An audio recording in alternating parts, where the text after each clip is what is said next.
very difficult to know how to open a comedy show. I've only ever really written one joke, which I will be doing at some point this evening, if you're lucky. But the real problem is writing comedy for strangers has always been quite challenging. I can't really write any material that's suitable for any people from anywhere on earth. Just like our previous act. I love you. But I can't rely on interpersonal language or in-jokes like I can with family and friends. I've also been strongly advised against using obscure references, which I think is a very valid point. Why would I make reference to something that none of you will know, understand, or laugh at? Because, you know, you could be tourists, residents, members of 80s teen pop band Bros. See, that's an interesting reaction. I think we should analyse it a little bit, because we had a few titters of recognition, didn't we? Sort of over there, a couple maybe just over that way. Perhaps they appreciate the immediate contradiction of my own logic, the deliberate use of irony. Maybe they're over 40 and are fans of Ross's work. Either way, we'll call them Team A, and they're on board. Okay. Now Team F, which sort of extends sort of this section here, quite unhelpfully, in the front row as well. They chose to react with what I would describe as indifference. Now, usually I'm very grateful for the indifference, okay, because it does provide good feedback to me, okay, and it does validate my point that obscure references have no place in material aimed at an unfamiliar audience. Unfortunately for Team F, Team A very selfishly laughed, which contradicts that point. Okay, so what I would like going forward is if everyone could get on the same page, okay, because it is hard going from here on out, okay. Thank you very much.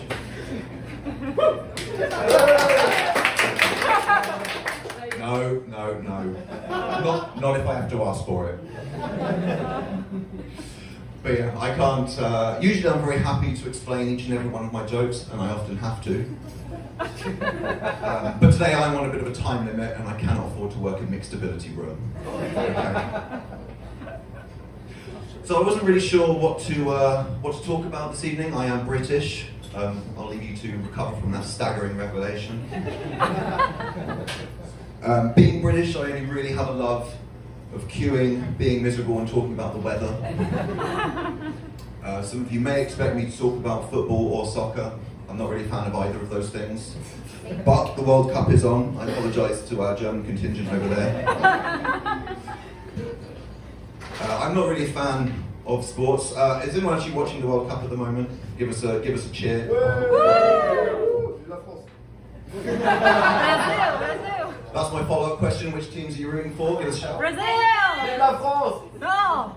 Canada. That is the extent of my crowd work this evening. I'm not really a sports guy. I don't watch football or soccer. I don't watch the World Cup. But there is a team I do want to win. It might not come as a surprise to you, that team being England. Now. Thank you. You've been promoted to Team A.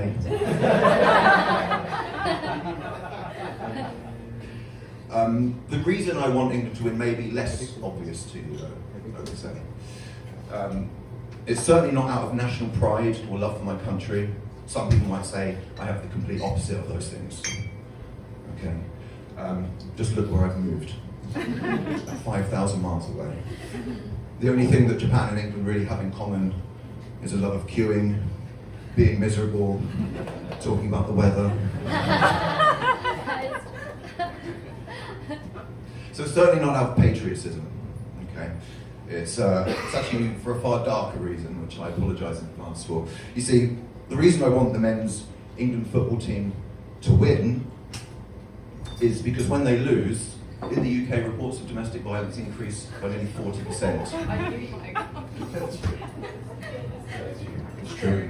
However, there is a bit of light here. When they win, it only goes up by 26.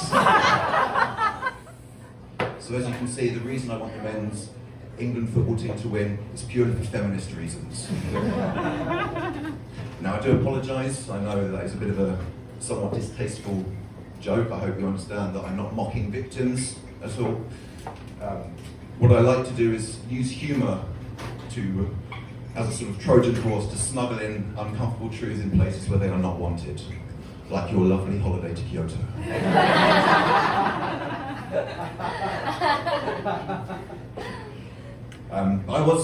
I did have my reservations about doing this bit. I know that it can be triggering for some people, but I asked a woman about it. She said it was fine.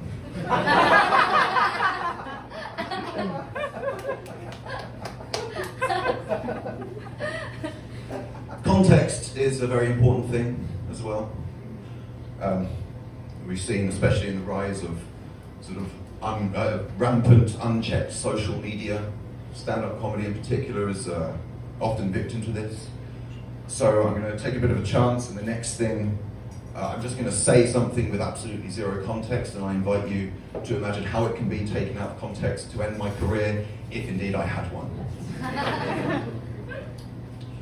The next thing I'm going to say, I am just going to upload to social media by itself. So, about these immigrants.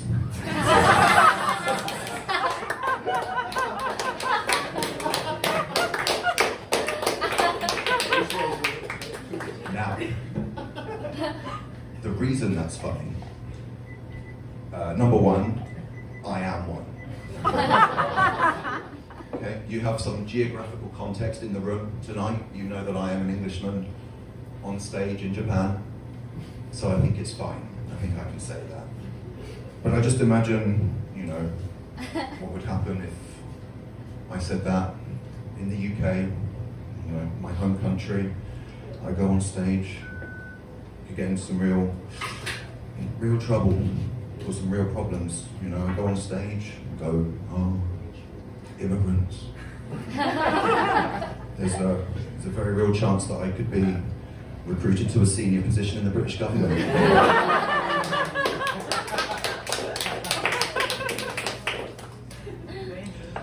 So I'm going to end by talking about one of my favourite subjects, which is the weather, for those of you with good memory. Last week there was a typhoon. Who was here for the typhoon last week? I don't really care. As I said, my crowd work is finished for the evening. But typhoons are very interesting things. They're very interesting things. They start as a tropical depression. They sort of rise up from the south, sweep across the country, getting stronger, cancelling trains, knocking over some bins, and then fucking off back to the sea. And if you don't know what a tropical depression is, just imagine me holding a pineapple. That was it. Thank you very much for coming in tonight.